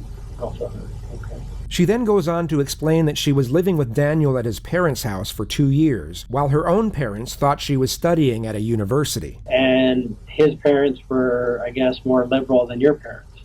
His parents, they loved me. Yeah, okay. And they recognized that you loved each other. Jennifer recounts how she bought a fake diploma for $500 to show her parents, and the many other avenues she went down to keep the lie going. She eventually gets to the day she was found out. How did you end up back home, I guess? They called up my friend, who I said I was staying with, in the middle of the night, and she was groggy and forgot what day it was, and so she's like, isn't she home? And I wasn't home. Okay. She messed up. I don't blame her a bit. No. Okay. Jennifer then goes on to explain the ultimatum she was given and the restrictive measures that were put in place so that she wouldn't be able to see her boyfriend. So how has that felt, being under those guidelines for the last 18 months? It was okay. It wasn't the best feeling in the world because, I just felt like trapped. Okay. But it's what I chose to be with my family. Okay. And so you made a choice between what? Living out on my own with Daniel and staying home with my parents. Did you feel you really had a choice or not? There was no choice because family always comes first. Okay. And where do you get that from? CPR train. Where do you get that belief? Okay. So family's number one? Yes. The detective then brings up Jennifer's earlier assertion of being depressed and then affiliates it with the restrictive measures she was living under. Did you ever feel that they expected too much of you? How so? Comparison to other people. Okay. So who would they compare you to? Like classmates, clubmates, cousins. Okay. And so some of them have been successful recently? Okay. And what did they say to you? Wish you could have been that person. That's pretty hard, right? Hard to take for you? What I've heard all my life. Nothing. Okay. Did you ever feel like... Nah, her parents wrong for that though. That's bro. Come on, gang. She said she heard it all her life. So when she was a kid, bro.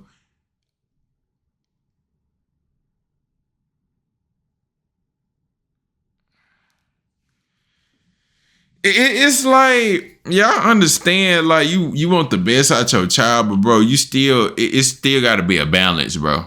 You not supposed to push them too hard, bro. Like that's a cliche saying. Like don't push somebody too hard, bro. It's true though.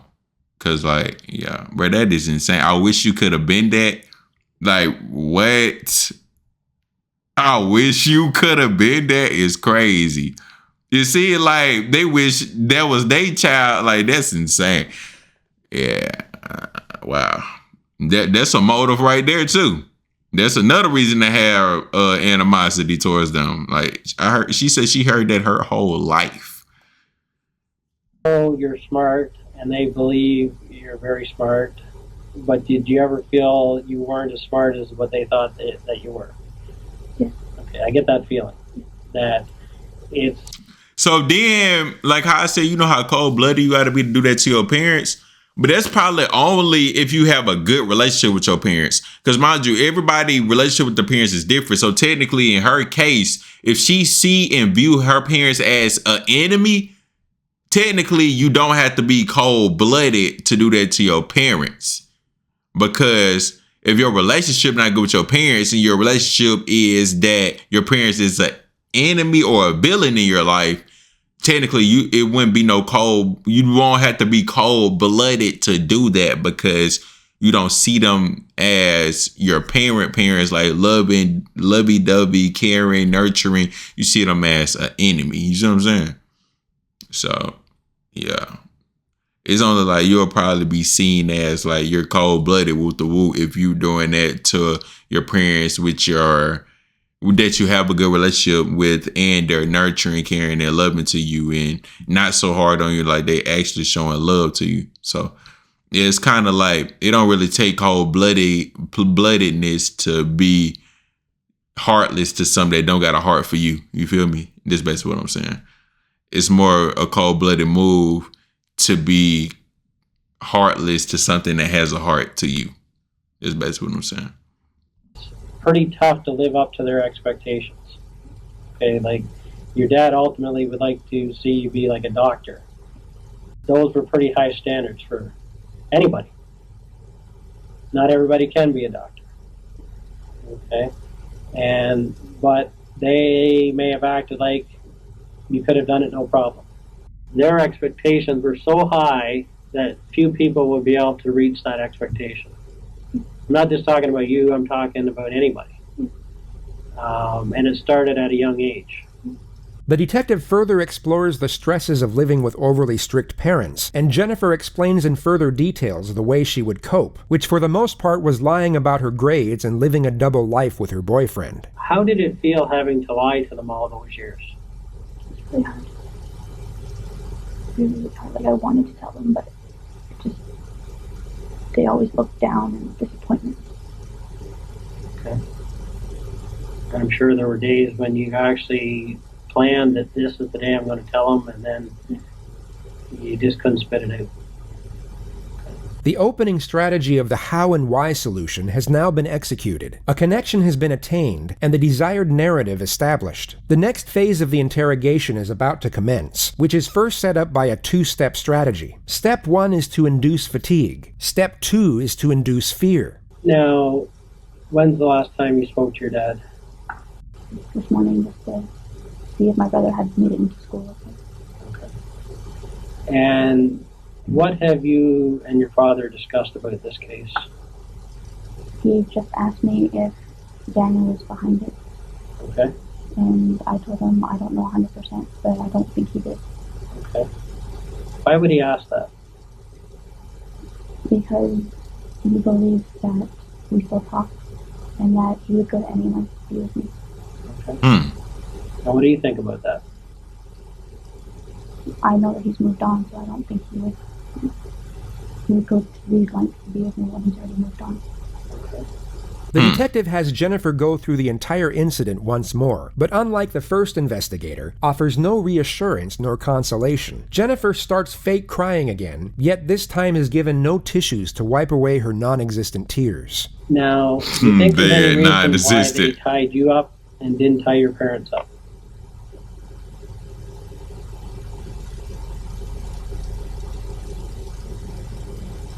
I don't know.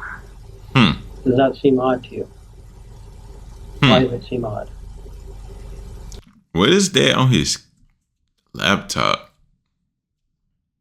Like, what is that wallpaper? Because I was away up here separated from him the whole time. Because Why does it seem odd?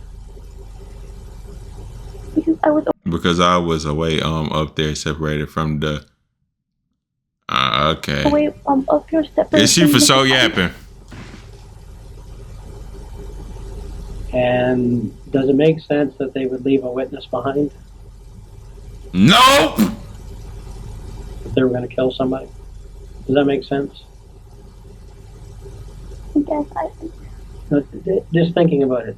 Would it make sense for somebody that was going to kill somebody to leave a witness behind that could describe them? Nope. Does that make common sense for killers? Nope. What do you think? Mhm. Do you think that was a mistake they made then? I don't know. They kept saying that they're running out of time, and it just. I don't Doesn't know. take a long time to kill someone, though, does it? I know. I don't know. Jennifer's dramatics intensify as the discussion of the home invasion continues. She's trying to give off the nonverbal cue that she wants to move past the incident. The detective doesn't respond, but continues to go over the different stages of the night in more detail. He jumps from the beginning to the end to the middle, back to the end, and then back to the beginning again. None of this is for the purpose of information gathering. He is inducing mental fatigue as to diminish Jennifer's critical thinking. This is often done before a direct confrontation, as it can diminish the suspect's ability to consider the long-term consequences of a decision. Jennifer will get stressed and tired, not because she is traumatized by the event being recited, but because it's exhausting keeping up such an act when it's not genuine, and this performance eventually starts to dwindle and becomes gradually less convincing. How did the conversation end with Dad? I heard my mother calling for my father. Okay. And then what? Have to go through this again. Okay. When you went to bed, was your mom home yet? She'd just gotten home, and I went down. I told Ed I'd be right back, and I went down. I said hi to her, and I went back up to my room. Okay. Were you injured at all during the whole process? Not really. Okay. Not really anything? Step 2 of the confrontation setup will now commence. The detective employs what is known as the futility technique. He will tell Jennifer that he has an abundance of resources at his disposal, and even fabricate much of what he asserts. He's indirectly telling the suspect it is useless to resist due to the overwhelming evidence against her. Now, the reason why I'm here today, okay, is that I'm an expert, okay, in what we call truth verification. I talk to thousands of people, okay, and I basically know when somebody's not being straightforward with me, okay. I can tell by the language they use, how they answer the questions, their body language, how they treat the question, that something's wrong here, okay, this doesn't make sense. The detective then gives Jennifer an 8-minute narrative on police tactics and forensic technology, some of which is embellished, but for the most part true. He then asserts that police are able to use infrared satellite imagery to see the occupants inside a household. This is entirely false. And basically, if people are moving around in a house, it's like an x-ray, okay? And basically we're able to tell, you know, are those movements, are those actions, that number of people consistent with the story that we've been told? Are the people in the positions that the witnesses are telling us they were in? Or are they different? Okay, and if they're different, why are they different is what our question becomes, right? And so at the end of the day, okay, there's so many resources available to me that at the end of the day, I'm going to know if a person's telling me the truth or not. The detective is now about to initiate the confrontation, but first brings the entire setup full circle by re-establishing the notions of reasoning and rationale. The suspect is fatigued and scared, but still needs to feel the detective is on her side. Now, I can tell you that nothing surprises me in this job, okay? I am well aware that anybody on this earth is capable of making a mistake. Okay? I don't care who they are. I don't care if they're a priest. I don't care if they're a school teacher. I don't care what the situation is. Given a certain set of circumstances, everyone has the capability, Jennifer, of making a mistake, doing the wrong thing. Okay? The key, though, when I talk to people is when they made a mistake, okay, that's one thing, right? The key is to not keep making the same mistake. And to get that information out and get it off your chest. Okay? You understand what I'm saying? So at the end of the day, from this case, and I can tell you I've spent literally a week on this case, going over information after information, accessing all the sources, speaking to every other expert on the case. And at this point, Jennifer, I know that you've not been truthful with the police. Okay? You've not told us everything that you know, purposely. You've spent a considerable amount of time in the last 7 years telling half-truths. And I can understand why, okay? You've had a tough life. What's happened to you, to me, equates to abuse. And all the stresses that you've had and forced to lie, I can understand why you did it, okay? But you're in another situation here where you're under another tremendous amount of stress. And it doesn't feel good inside, does it? It breaks down the person that you are. Because at the end of the day, you're a good person. I know that. You've got a good heart. In this case, though, you've made mistakes. Okay? And you're involved in this. I know that. Okay, there's no question about it. The only question right now is, are you going to keep making mistakes?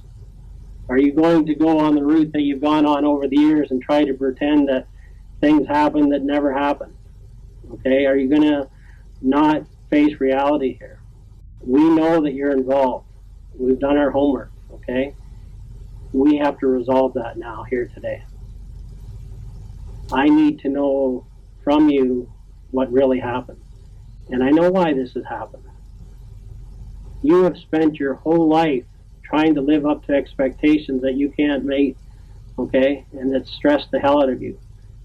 You're a 24-year-old woman being treated like a 15-year-old, okay? You've never done anything that terrible in your life, but you're being treated like you have. You're not being treated like the adult that you are. Yes, you made some mistakes, big deal. You're not the first person that has gone out and not told their parents that they're dating a guy, because in your culture they don't accept it. I understand that. I've talked to people in here that have kept that secret for their whole life from their parents. Okay, so that's not abnormal, but that puts a lot of stress on you, right? That's not easy for you, is it? No. Now, what we need to get down to here today, Jen, is what really happened. You need to tell me what went on, because you know who was in that house that night. You do, Jen. There's no question about that, okay? While remaining empathetic and understanding, the detective still needs to keep Jennifer's confidence low. He watches for denials and stops them immediately. Letting the suspect deny her guilt will only increase confidence and morale. This needs to be stripped away as much as possible, as early as possible. There's no question about it, okay?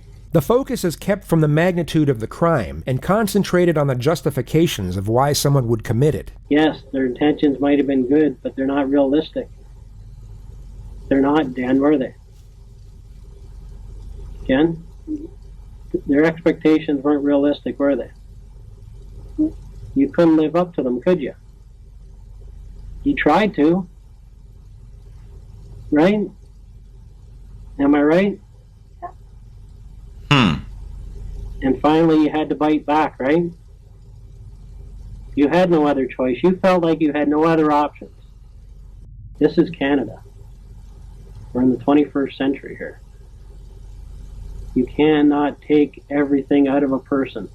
You can have expectations for your kids, but you can't expect them to do everything the way you want it. It doesn't feel good to have secrets, does it? No. You have to let me know what happened here, okay? Okay, but you were involved, right? That's the part we need. Okay? We need to hear that from you because we know you were.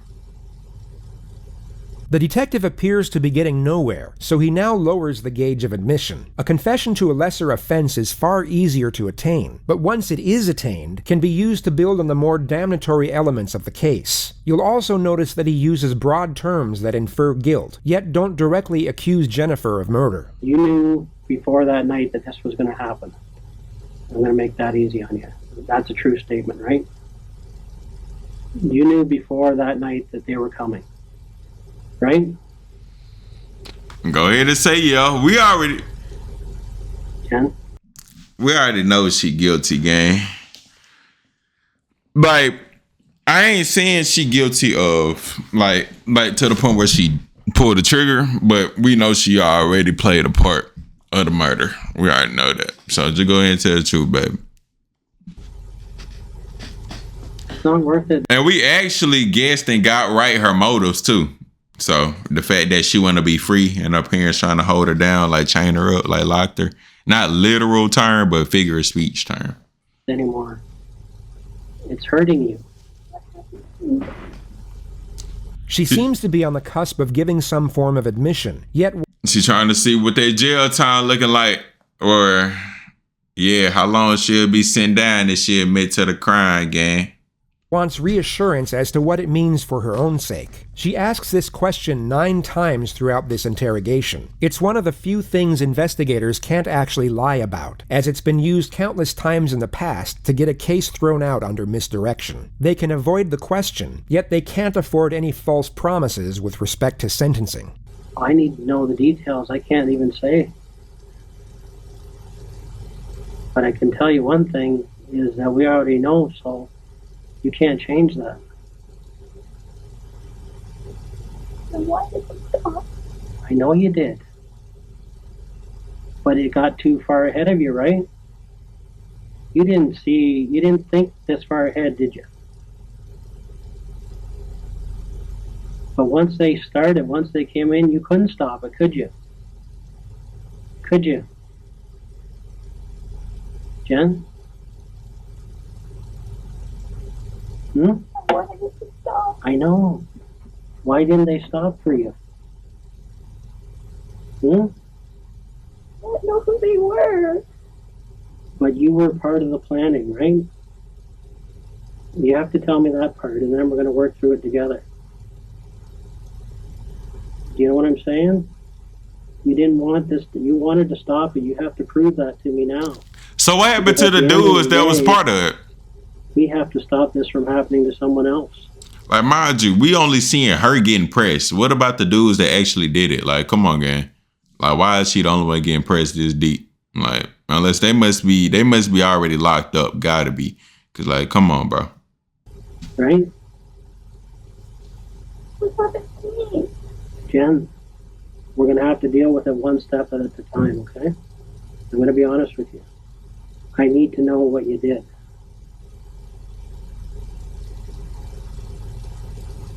And then you and I are going to work through this together. Because the most important part of this whole thing is that we do the right thing for your mom. Right? I am her voice right now. I'm working for your mom. That's my job. And I have to get to the bottom of this for your mom. Appealing to compassion isn't necessarily uncommon when the crime is first-degree murder, yet it can send a mixed message when a justification for the crime was a focus point early on. The detective takes his chance with it, which at first appears to work. Jennifer initially responds in a poignant manner, but you'll soon come to notice that her empathy, alongside her concern, is solely focused on herself. But we got to start. But what happened to me? Well, I don't know at this point. Okay, because I don't know what you're going to tell me other than that you were involved, but I need to hear it. What this all was a last-ditch effort to live your own life, to be your own person, to make your own decisions. Look at all your friends. Look at all the people around you. Does anyone else have a curfew for 9 o'clock at 24 years of age? You had no choice here, Jen, I know that. And anybody else in your situation. I ain't gonna lie, 9 o'clock at 24 is insane. Like, yeah. Would have done the exact same thing. The only thing different is I would say that they'd have done it a lot earlier. They would have looked for a way out. When did you first start planning this?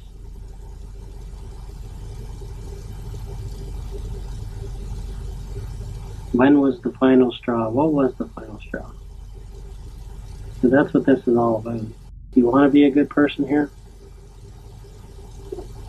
Jennifer knows exactly what questions to answer and what ones to ignore. Anytime a question is non-incriminating, she gives a response. Yet when they are incriminating, she remains silent. She is no doubt feeling the pressure, but still very aware of the situation and the potential ramifications of her words. Okay.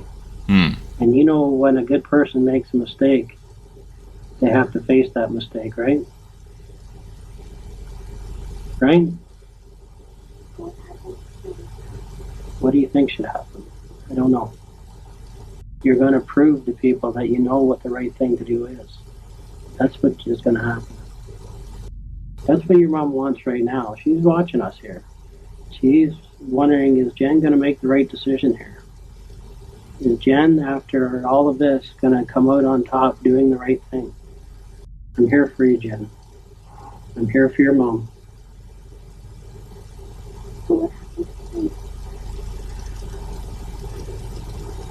Well, you have to tell. It's one of those situations, you know what? We know that what you did, okay? But you have to be able to explain to me what happened, okay? I can't tell you what's exactly going to happen to you. You just have to be brave here. You have to be brave.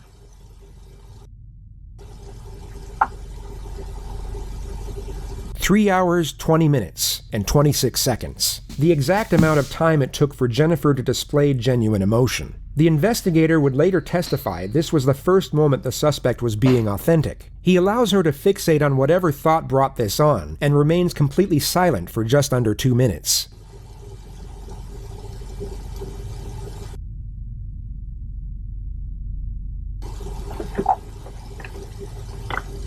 Sorry, aren't you?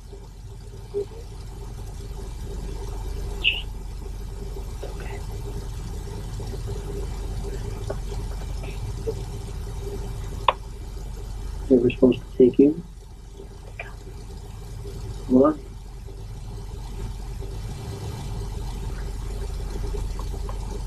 So you were supposed to take the whole family out? No, just me. What went wrong? The detective now has one foot in the door. It's not an outright confession, but Jennifer has now admitted to planning the home invasion all along. And although she asserts that she was the intended target while her parents were meant to be spared, the information she has now given is enough to place her under arrest. Jennifer is no longer going... It's like, what would have happened if she didn't admit to it? This is another thing, bro. Like, why... Okay, you feeling the pressure, whatever, because they saying they know. Bro, just keep your mouth closed and don't say nothing.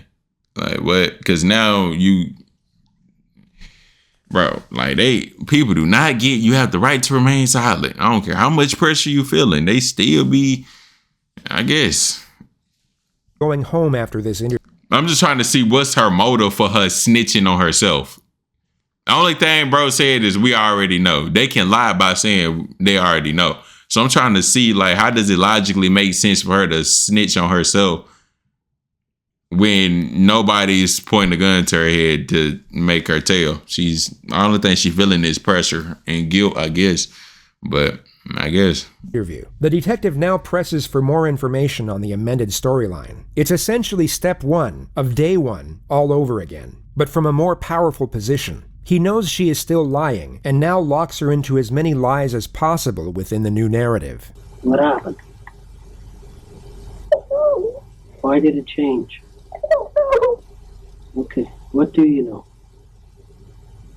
How come it was supposed to be you? I was a disappointment. Okay, you made mistakes, but nothing that couldn't be corrected. So who did you get to do this then? I don't know who he is. I just got his number. I don't know who he is. I just know his number. Okay, and what's his number? I don't memorize it. She skirts around the questions surrounding her accomplices and gives multiple fake names. She stated that she got the number of the supposed hitman from an acquaintance named Rick, and that she took everything from there over the phone. It becomes apparent she doesn't want to give up, or even mention her boyfriend, so for the time being the detective allows her to recount her amended narrative in the manner she pleases. So what did you ask him to do then? Come take me out and then leave. Okay. Why did they do it when you were,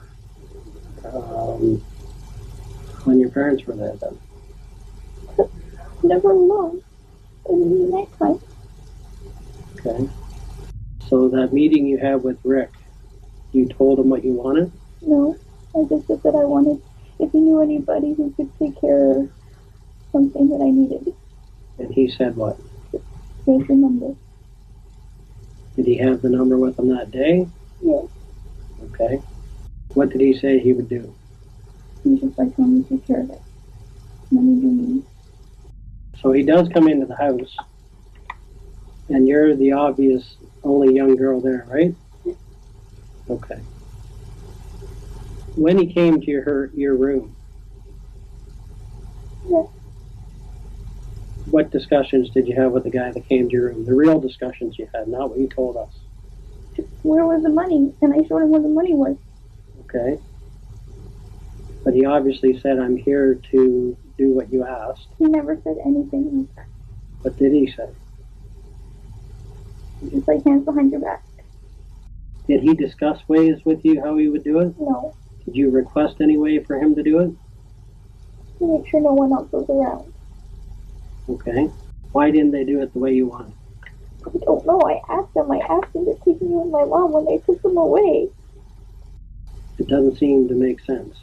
I know, it doesn't make sense to me. But that's how it was supposed to be. Okay. Can you sit up for a minute, Jen? Okay, look at me. The detective wants an outright confession, and the second direct confrontation is about to commence. Only this time it will be a lot more aggressive, as he doesn't have to worry as much about the suspect locking up or requesting counsel. She is under arrest and going to jail after this interrogation no matter what. Look at me. Okay. What I do believe is that you went to somebody. And I do believe that night you paid them the $2,000. But what's not true is it was never for you. Bro committed first degree for 2,000. Boy, I tell you what, man. Man, boy, I tell you, boy, I tell you, man.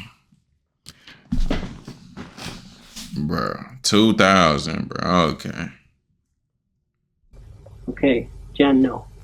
Okay, you went to this person and you asked them to do a job. And the job was for your parents. You asked them. Low budget hitman is crazy, gang. Low budget hitman, bro. To do this job on your parents, Jen. Okay? Let's be truthful. Okay? Nobody's going to come there and get the wrong people. You made a specific request, and the job was for your mom and dad. Okay? Nobody's going to come in there and do the wrong job. Okay? Nobody's going to do that.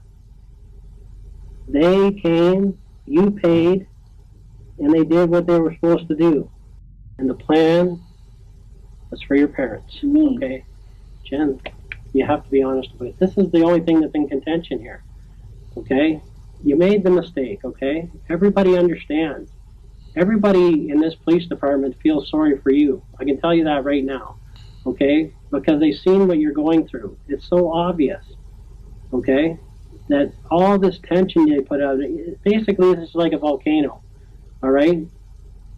And at one point it was just too much and you erupted, okay? And you made a bad decision, okay? And once you hired this guy, there was no turning back. Now in the original story, you said that you hid your cell phone, okay? If it was for you, you wouldn't have hid your cell phone. That would have never happened. So it's in conflict. It's not hidden. It's just I put it there naturally. Okay. It's what I naturally do. Okay, but you said on tape that you hid it there and that they didn't know about it. That's your language, not mine, Jen. All they wanted was so much success out of you, they were not even looking at you as a person. They were looking for a success story. Instead of just saying, whatever Jen wants is what's good for us. Whatever she's happy with. As long as she's happy in her life, I'm happy with it. If she wants to work at Eastside Mario's for the rest of her life, that's fine. If she wants to be a piano teacher, that's great. If she wants to continue figure skating, that's wonderful. Why would somebody shoot someone they didn't have to shoot? I don't know. I can't figure that out. And actually not shoot the person they're supposed to shoot? I don't know. That's what I'm trying to figure it out. Okay, why didn't you tell us this that night then? Because I was scared. Scared of what? Telling the truth? Yes. The good thing about this is your dad did live. And that went against the plan. If you could make this decision over, you would change it. Okay? You would change it. right? Of course. If I knew who was going to get hurt, of course I wouldn't. Jen, you knew who was going to get hurt. That's the whole issue here. Okay, that's the whole issue here. You gave them the plan for your parents, right? That's all I need to hear. No. Jen, tell me what happened. I told you what happened. Okay, all of it. You did. Okay, all you have to do is tell me right now that, Bill, yes, I made a mistake. Bill, yes, I made a mistake. This plan was for my parents. The detective gets no further admission from this point forward, so he leaves Jennifer alone for 3 minutes to play with her hair before he comes back and charges her with first-degree murder. Okay. I need you to listen close to me, okay, Jen? At this point in the investigation, okay, I'm going to be arresting you for murder, okay? Also attempted murder and conspiracy to commit murder. Do you understand that? Just have to tell me if you understand those charges. Just say yes or no. Yes. Okay. So what we're going to do right now is, do you have your own lawyer? No. No? Okay. Do you have a lawyer you would like to speak to that you know of? No. Okay. Would you like to speak to duty counsel? I just want to talk to someone who can help me understand. Okay, so who would that be? I don't know. So do you have a lawyer? You said that you were on my side. And I was... Okay, I am on your side, Jen. What would you like to do? I don't have any idea what to do. Do you want me to call duty counsel for you? Okay. Okay. Or is there any other lawyer that you would like? I don't know what I need. Okay. So at this point, you wish to speak to duty counsel then? Sure. Okay. So what I'm going to have to get you to do is actually empty all your pockets on the table here. I'm going to make sure that they're making a call to duty counsel, and we'll line that up, and you can speak to the duty counsel in private, okay?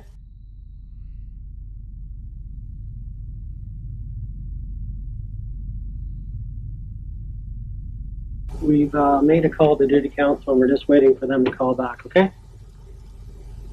Need a drink of water or anything? What's that? I do have to go and speak to these officers, but I'll come back and speak to you, okay? But we got to take care of the lawyers, okay? That's the priority right now, okay? The next time Jennifer would see this detective would be when he testified at her trial. It began on the 14th of March, 2014, and Jennifer pled not guilty to all charges. Her interrogation tape was one of the more damning pieces of evidence put forward by the prosecution. Yet the most damning were the 116 text messages between her and her boyfriend in the 6 hours leading up to the murder. They thought using burner phones to communicate would cover their tracks, yet forensics were able to uncover the entire discussion just 1 month after the incident. They spoke in detail about how the crime would be carried out, and it was enough to convict them both, as well as each of the intruders who were linked to the Which one got dreadlocks? Like, what? Exactly. I guess, I mean, two on look black. The one in the middle, I don't know about that, but yeah. crime via DNA evidence and witness testimony. They were all found guilty of first-degree murder and given a life sentence without the possibility of parole for 25 years. By the possibility of parole for 25 years. Jennifer Pan is now 34 years of age. She is currently serving her sentence at the Grand Valley Institution for Women in Kitchener, Ontario. She will be first eligible for parole in November of 2035. Oh my God! Nick, bro, that's so far. bro, it's 2025 right now, so she got 10 more years. Like, oh no. Yeah. More of the story, y'all boys stay safe out here. If you go do crime, yeah, I don't know. Hey, when you hit that time, hey, we hit that 20 to life. Hey, it make a couple people talk. You know what I'm saying? Man, they crazy, bro. It's the fact that they did all this for $2,000, bro. Like, it's not that deep, gang. You don't need, bro, 2 bands ain't even a lot of money, gang. Like, you did all this for $2,000, for. Like, you gotta think, gang. No cap. Man. Like, bro, you know how dumb it is to do something like this for $2,000? Bro, if they would have just got a job, they would have easily made $2,000 in no time. Even if it took a little bit of time, bro, at least you still would have got your $2,000. You still would have had your freedom. Like, bro, more of the story, bro, go get a job. You know what I'm saying? Like, bro, go get a job, gang. Like, you really decide to be a hitman, a low budget hitman, commit murder for $2,000 when you could have just got a job and made that in about a month, maybe 2. You know what I'm saying? Like, crazy. The world we live in.